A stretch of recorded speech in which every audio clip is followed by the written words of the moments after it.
flowers, chocolates, cakes, candies, stuffed toys, heart-shaped notes. What's not to like about Valentine's Day?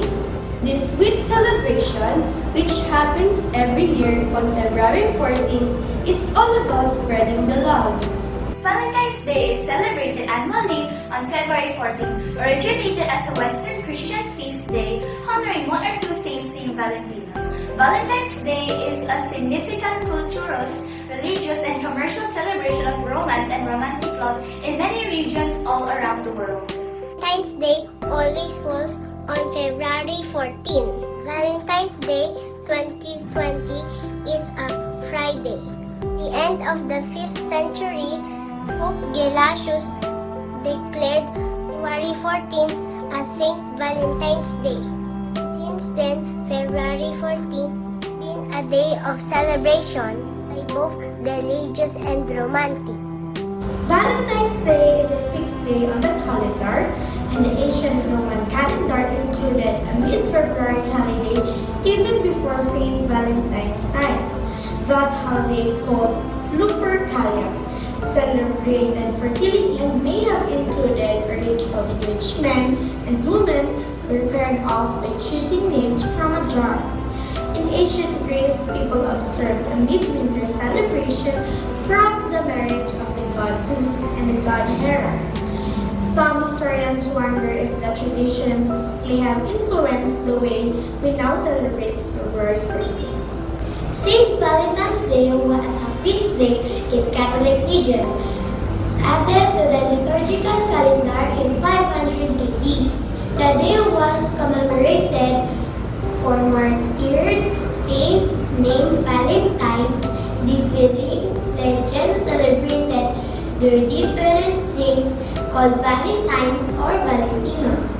But Saint every little was known about this man, and there were conflicting reports of Saint Valentine's Day story. The feast day was removed from the Christian liturgical calendar in 1969. But even though not much is known about the real history of the Saint Valentine's on whom the holiday is based, the legend of Saint Valentine has several tellings. One legend says that Saint Valentine refused to convert to paganism and was executed by Roman Emperor Claudius II. Prior to his death, he was able to miraculously heal the daughter of his jailer, who then converted to Christianity along with his family. Another legend says a bishop called Saint Valentine of Terni is the true namesake of this holiday. This Saint Valentine was also executed. But according to others, and this is how Saint Valentine became affiliated with the love-focused holiday, Saint Valentine was a Roman priest who performed weddings for soldiers forbidden to marry. Because of a Roman emperor edict decreeing married soldiers did not make good warriors, thus young men could not marry. This Saint Valentine wore a ring with a cupid on it, a symbol of love that helped soldiers recognize him. And in a precursor to greeting cards, he handed out papers hard to remind Christians of their love for God. Because of the legend, Saint Valentine became known as the patron saint of love. The Saint Valentine prayer asked Saint Valentine to connect lovers together so that two become one and the couple remembers their devotion to God.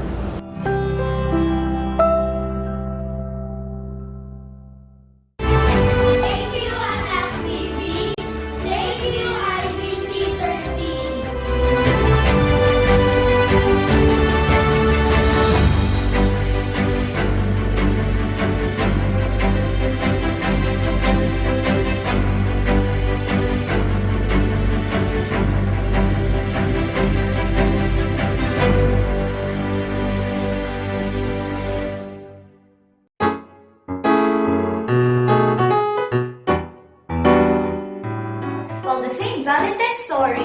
groundwork for establishing the day as a holiday for romantic love. What truly solidified the connection between St. Valentine and love was a poem by medieval author Geoffrey Chaucer in 1381, which historians consider the origin of the modern celebration of Valentine's Day, where we celebrate our romantic partnership with one other person. Chaucer lived in the Middle Ages, the era of courtly love when brought romantic statements of devotion, poems, songs, paintings celebrated partnership by the end of the 15th century. The word Valentine was being used to describe a lover in poems and songs of the day. And the 18th century, a book called The Young Man's Valentine Writer was published in England. By the mid-19th century, mass-produced paper Valentine cards were being created. True Valentine card ideas are still worth trying, and Valentine's Day as we know that it was born. It celebrates romantic love, making it a popular day for couples to spend together. Valentine's Day is traditionally associated with red hearts, romance, flowers, candies, and other sweet things that exchange gifts of cards called Valentines that express love. Paper Valentines, so popular in England. In early 19th century, they will assemble factories. Fancy Valentines were made, and real lace and ribbon. Romantic meaning of Valentine's Day has existed since the Middle of Ages and gained popularity as a gift-giving event for aristocrats in 18th century England and America. The first mass-produced Valentine's Day cards were created by Esther Holland in the 1840s. Since then, large industry has developed around the making and selling of Valentine's Day products like flowers, cards, and candies. The first Valentine's Day was in the year 496.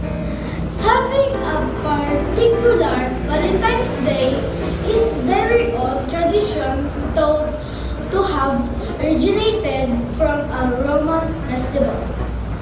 The Romans had a festival called Lupercalia in the middle of February, officially the start of their springtime. Valentine's Day is an international festival that celebrates the feeling of love. Valentine's Day celebrated each year on the 4th of February and marks the 10th anniversary. One of the Christian legends, Saint Valentine. Most of the first world countries, February 14 is considered a national holiday. Valentine's Day has actually come to become a day made for lovers. Even in media, Valentine's Day is portrayed as a day meant for lovers. However, Valentine's Day has a much larger appeal. It is a day to express love, and that love can be for anyone, not especially a lover.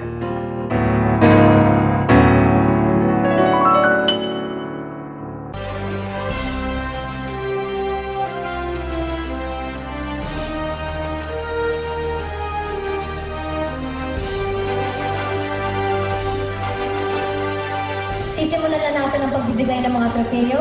Simulan na natin with the Best Children's Show. The Star Awards for Best Children's Show goes to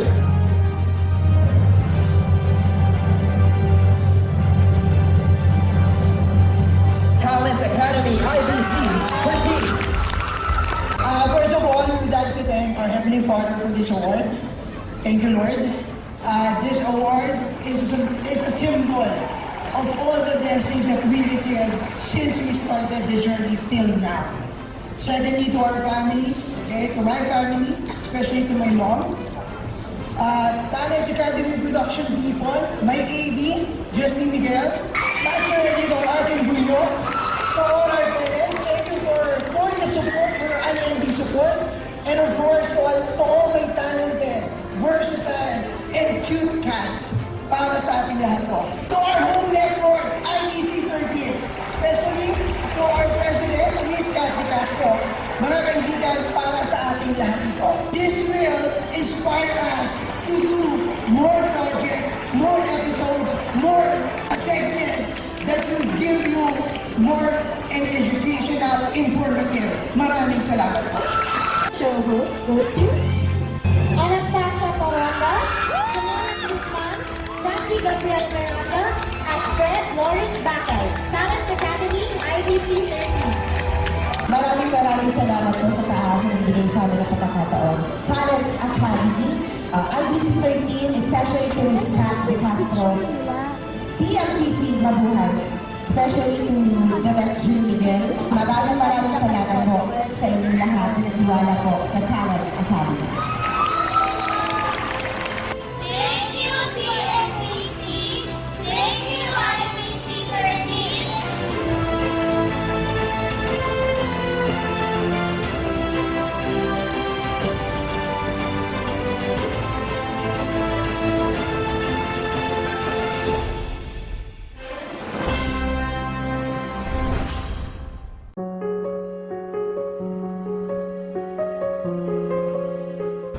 The earliest description of February 14 as an annual celebration of love appears in the Charter of the Court of Love. The charter, allegedly issued by Charles VI of France at Mantes-la-Jolie in 1400s, described lavish festivities to be attended by several members of royal court, including a fest amorous song of country, competition, jousting, and dancing.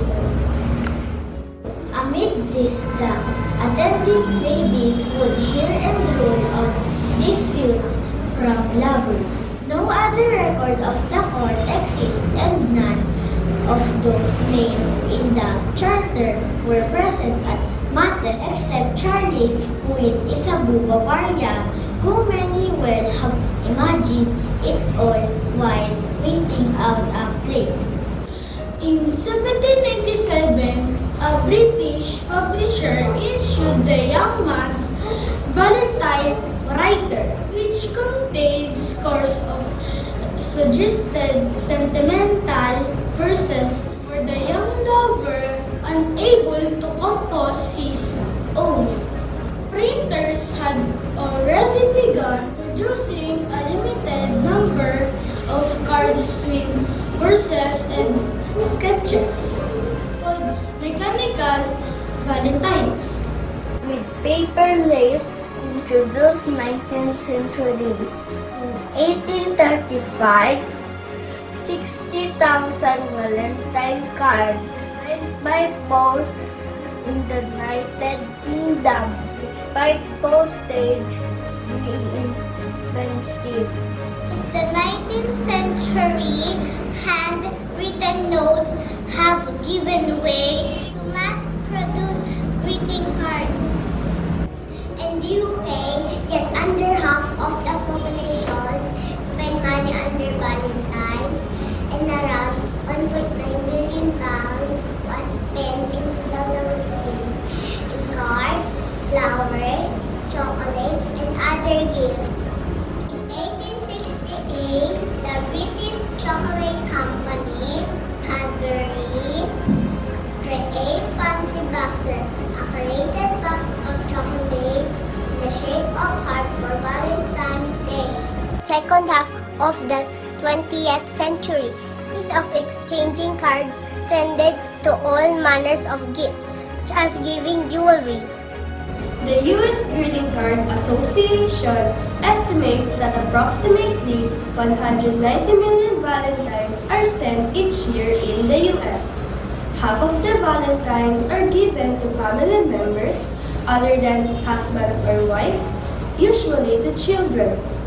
When the Valentine exchange cards made in school activities are included, the figure goes up to 1 billion, and the teachers become the people receiving the most Valentines. The average Valentine spending has increased every year in the U.S. from $108 a person in 2010 to $131 in 2013. The rise of internet popularity at the turn of the millennium is creating a new tradition billions of people use. Every year, digital means of creating and sending Valentine's Day greeting messages such as e-cards, love coupons, or printable greeting cards. An estimated 15 million e-Valentines were sent in 2010. Valentine's Day is considered by some to be a hallmark holiday due to its commercialization.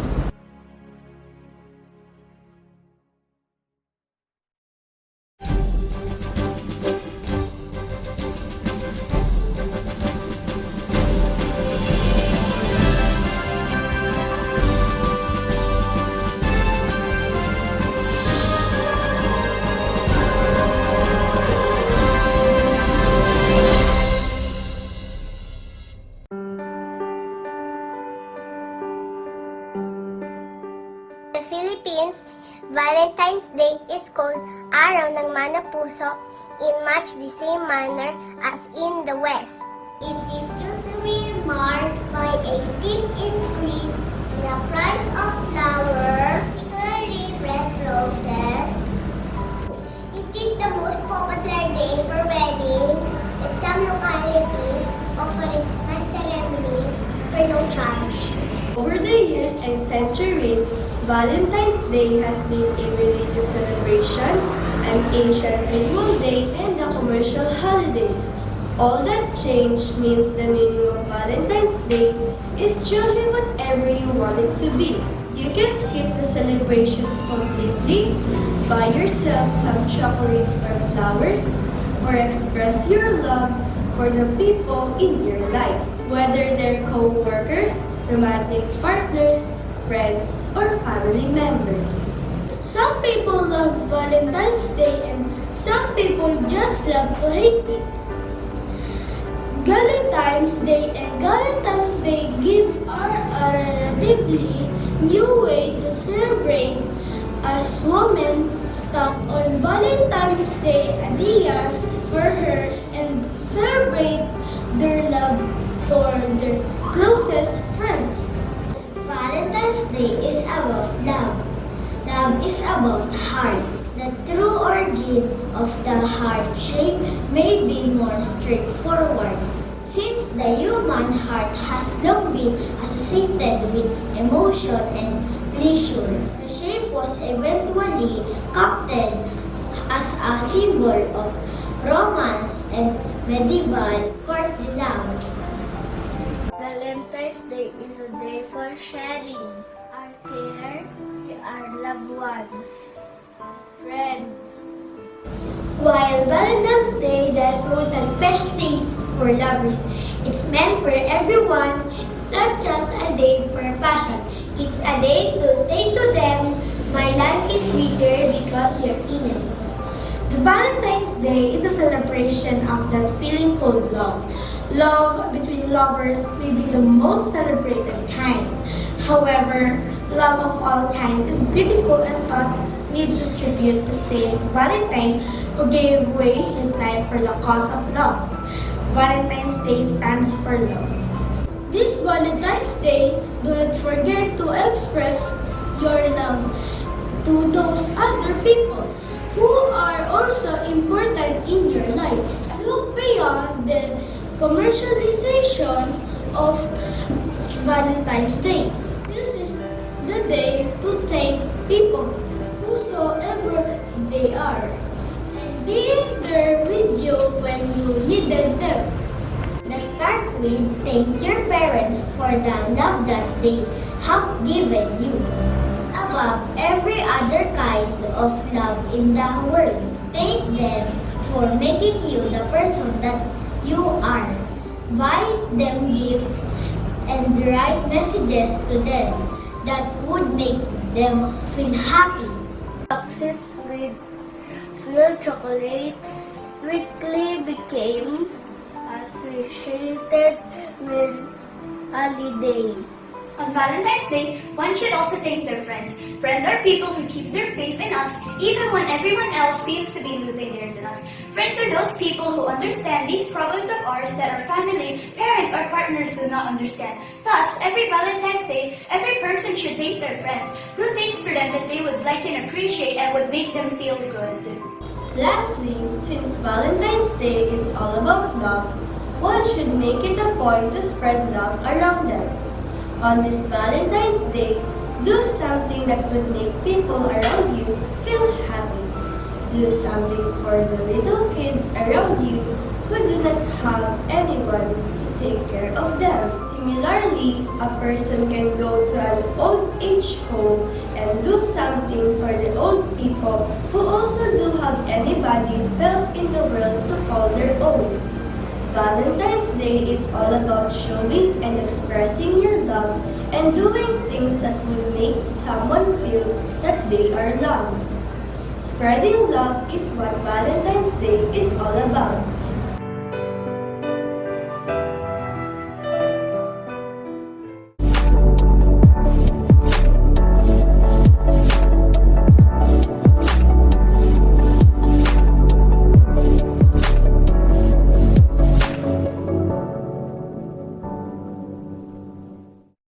Chuba, chip chip chuba, chip chip chuba, chip chip chuba, chip chip chuba, chuba, chip chip chuba, chip chip chuba, chuba, chuba, yeah yeah, chuba, chuba, chuba,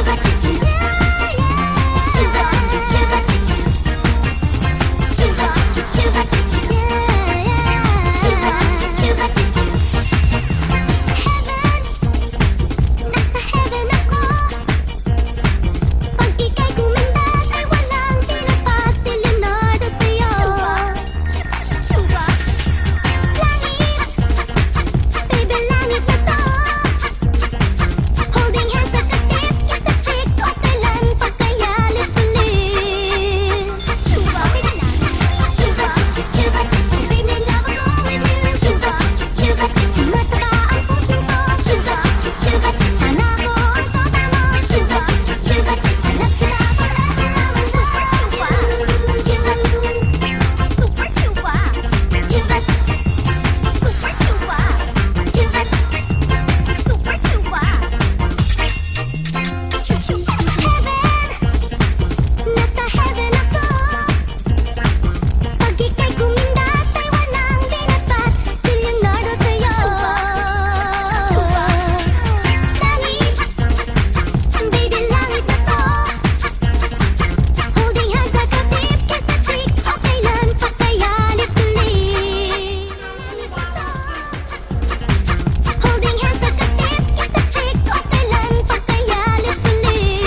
thing to hold onto in life is each other. There is only one happiness in this life, to love and to be loved. There is no charm equal to tenderness of heart. Love is our true destiny. We do not find the meaning of life by ourselves alone. We find it with another. Mom, I've got some friends of each and every kind, but a better friend than my mother I'll never ever find. I'm so happy you're my mom. I love you. Valentine's Day, I think of you, Mom. I really love you so much. In my life, that's full of many good things. You're the best thing I've got. It's Valentine's Day, so I want to say I'm the luckiest kid anywhere. You're the sweetest, greatest, best mom in the world. So I want you to know that I care. Happy Valentine's Day, Mom! Dad, you are my favorite man, and I sure want you to know I always respect and love you. Dad, no matter how big I grow, I'm not tell you I really love you. It's Valentine's Day. You know what that means? Hug and kisses and lots of candies. Exchange Valentine's Day card in class at school and getting many hugs back. Hey, that's pretty cool. It's Valentine's Day, the day of love, because of this stupid guy shooting arrows from above. Let's sit back and have fun. Always smile and cheer. Happy Valentine's Day! Happy Valentine's Day! Happy Valentine's Day! Happy Valentine's Day. Happy Valentine's Day! Happy Valentine's Day!